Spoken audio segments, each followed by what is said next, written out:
I'm Richard Koral, and I'm the leader here at the Ethical Humanist Society of Long Island. And the topic I chose for today is the topic of goodness. What is goodness? It's something that we are, those of us who are taking our ethics very seriously, find to be a topic that's core to what we strive for. But also, today we have a living example of a clear and unvarnished badness. We can't really go on today without recognizing the outrage that's going on, this war undertaking by Russia against its neighbor, the Ukraine. On the one hand, we can celebrate the fact that for 76 years and 294 days, I counted, there was no big cross-border war in Europe, at least since VE Day. So this has got to be a record. We're talking about Europe, which is probably the bloodiest continent on Earth.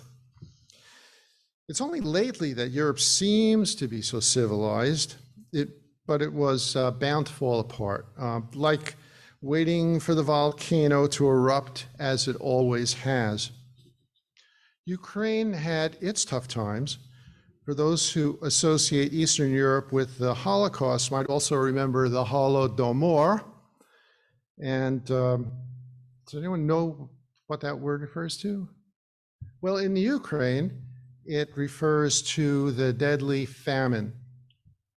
Back in the early 1930s, the Soviets engineered an artificial famine in Ukraine, and academics still debate whether it caused the deaths of 5 million Ukrainians or 7 million Ukrainians, or maybe as many as 10 million.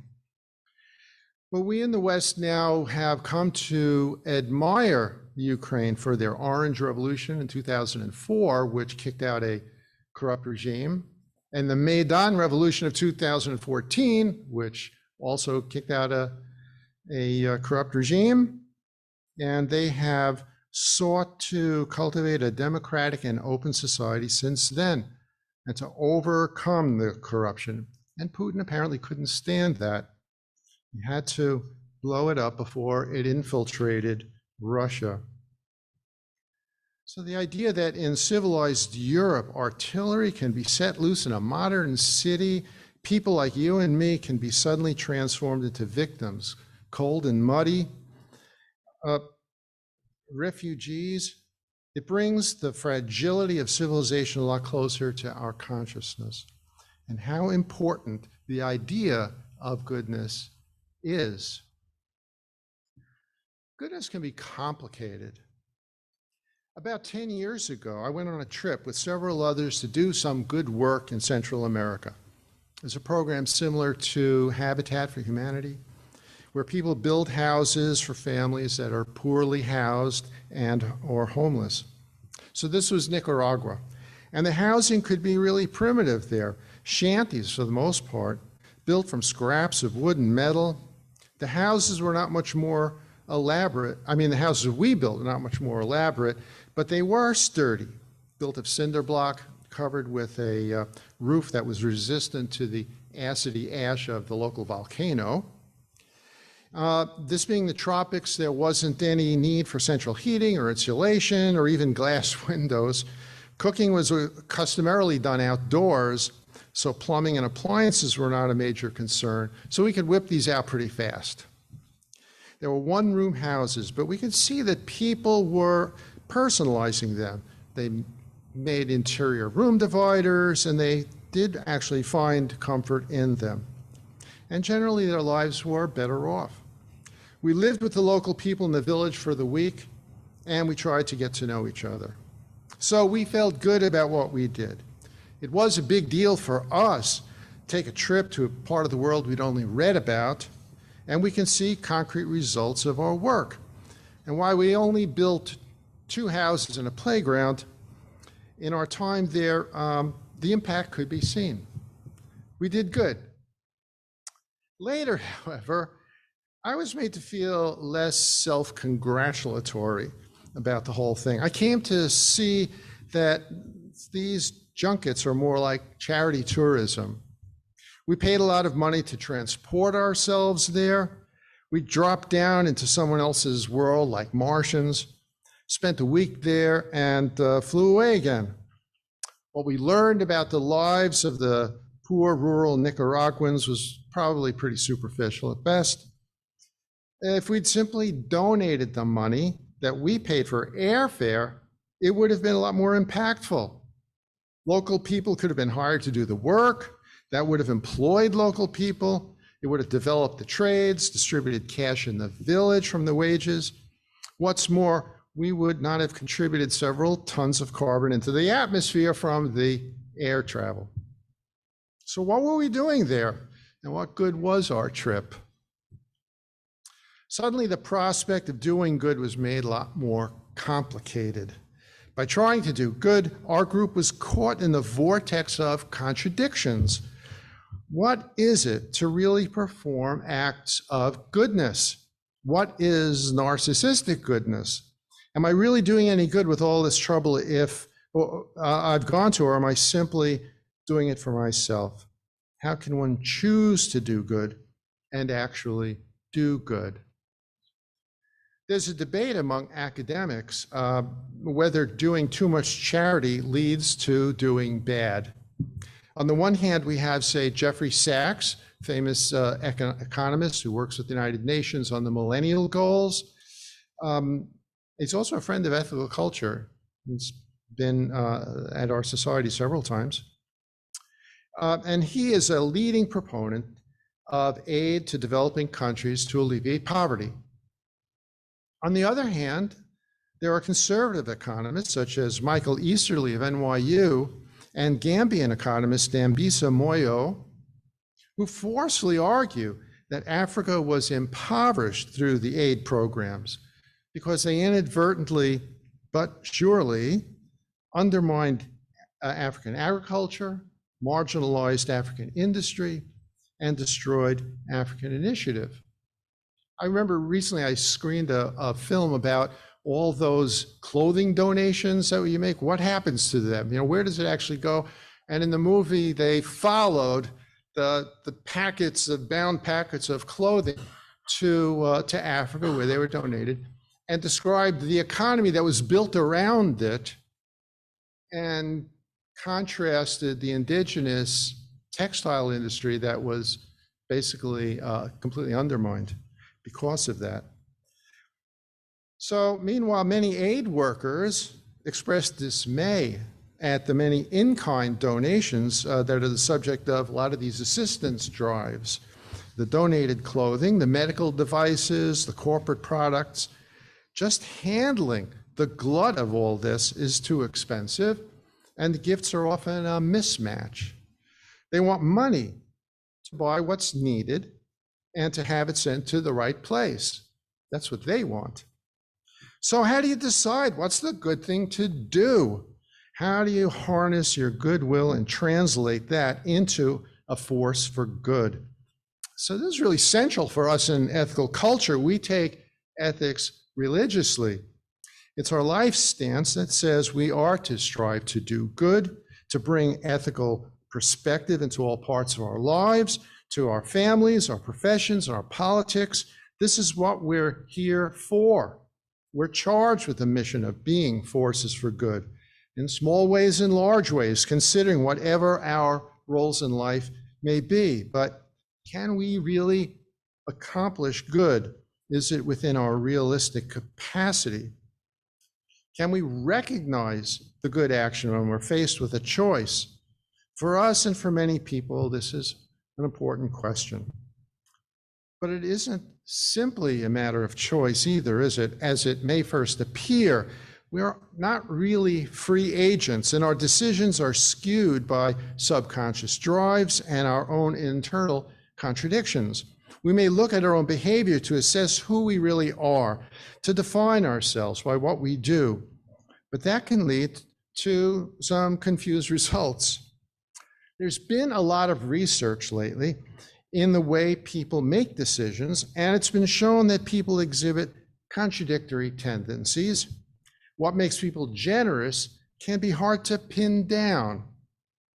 For example, in one experiment, subjects were assigned to wear sunglasses they knew were counterfeit. Then, during the experiment that followed, they were more likely to cheat. So that's to say that they were already primed by having transgressed into being complicit in supporting counterfeit goods, right? So they were set up to do more bad. But then the opposite is true too. Sometimes having done good, that can make people feel that they kind of have license now to do something bad. In one study, people were to shop for environmentally friendly products compared to conventional products. So that primed them into feeling good about having done a good act. Afterwards, in the experiment that followed, these subjects stole more money. Having done good acts did not really predispose them to do more good. So these trends have been given labels. They're called, the first one's called moral consistency, where those who wore the counterfeit glasses seemed to feel that that act defined them in some way. So they were constrained to go on to do further bad acts and cheat in the rest of the experiment. The other dynamic is called moral compensation. You do a good act and you store up some moral capital, and so you find that you're entitled to do something bad or unhelpful next. Somehow the fates won't mind as much now because, they'll let a little sin go by because of the good that you did. The other way works also. You do something bad, and that means that you feel the need to compensate with a good act next. So researchers try to generalize about how much compensation people felt they needed to undertake, to rationalize bad acts or to impel them to do good acts. And they found really complex trade-offs that people were making. So what's the lesson here, really? Does this tell us that we should have our children learn to be generous by performing acts of generosity so they're kind of in the habit of doing good? If moral consistency were the way the mind worked, then that would be so. Instead, however, people also seem to engage in these complex and continual calculations and trade-offs to assess where their self-interest lies and where there is room for generosity. Sometimes there's moral consistency where a person carrying a self-definition that I am good will act consistently with that self-image for more good acts. And sometimes there's the moral compensation where someone will feel, I did enough good for one day, and their self-image as a good person can stand up despite a few bad acts now and then before he or she lowers their self-image and have to rearrange it with some more good acts. The debate about whether people are basically good or fundamentally bad has kept religious philosophers in business for generations. The assumption that people are fundamentally bad does have some support for it. For one thing, a quick survey of world history leads us to doubt whether people have the capacity for doing a lot of good. Today's headlines, case in point. There is just so much war, injustice, mayhem in the world that it's easy to argue that people are inherently bad. But of course, we know that there is a lot of good in the world too. Lots of people did not start a war in the Ukraine. We just ask if we can enhance the good. In a world where there is both good and bad, and where some good is better than other good, the very notion of good is relativistic. Striving to be good in a complex world invites challenge and compromise. So when you encounter a panhandler on the street who clearly needs help, you can give him or her a buck, or you can take them home and support them. You could devote yourself to this person's physical salvation. I mean, why not? I mean, that is also a prospect. A couple of years ago, I participated in New York City's annual winter survey of homeless people who live unsheltered in the streets. And you look on in wonderment and ask how they can survive out in the weather without some immediate help. Must everything good wait for governmental intervention? Why don't we all go out there and adopt someone on the street and take them home? That would take care of homelessness right away. Well, we accept it as natural and prudent for a long-range life strategy to kind of pace yourself in the good that you do. There we go, challenge and compromise. In the study of the philosophy of ethics, any textbook will survey the different theories of ethics. There'll be a chapter on utilitarian ethics, another on deontological ethics, values ethics, natural law. But until recently, there's been no discussion of an ethic of simple caring, doing good because you care, of paying attention to another human being out of love, out of commitment, or out of obligation. This notion of ethics of care comes out of feminist literature, and the recognition of much of what we really do in our lives is to care for others out of these bonds of attachment and a sense of empathy. It comes from recognizing ourselves in others, and we attend to their needs out of caring. In contrast to the more cerebral justifications of performing good acts out of calculation or commandment, the ethics of care recognizes the bond between humans, which draws us to help, to offer support, to contribute to a cause, to care. In ethical culture, we speak of the interrelation between all beings and the interdependence of all life.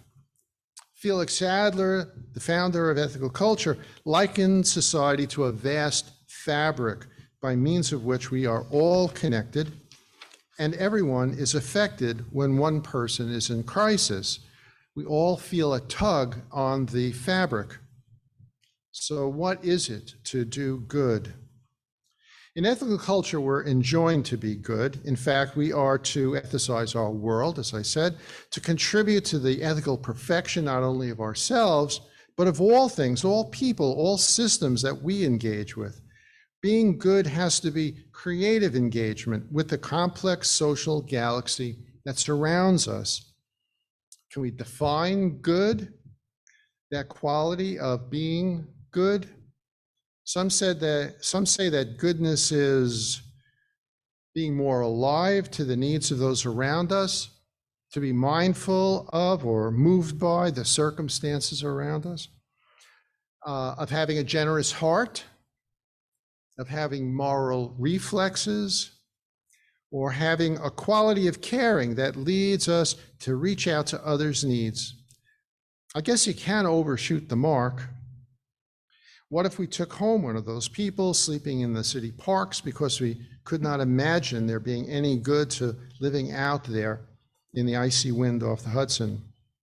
By intervening, we'd be denying someone the freedom, perhaps, to choose a different lifestyle. Or must we project our own values on the other person we encounter?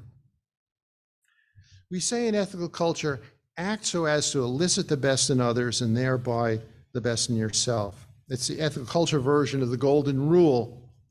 We like it because it is more proactive as a formulation than the traditional golden rule, which is very transactional.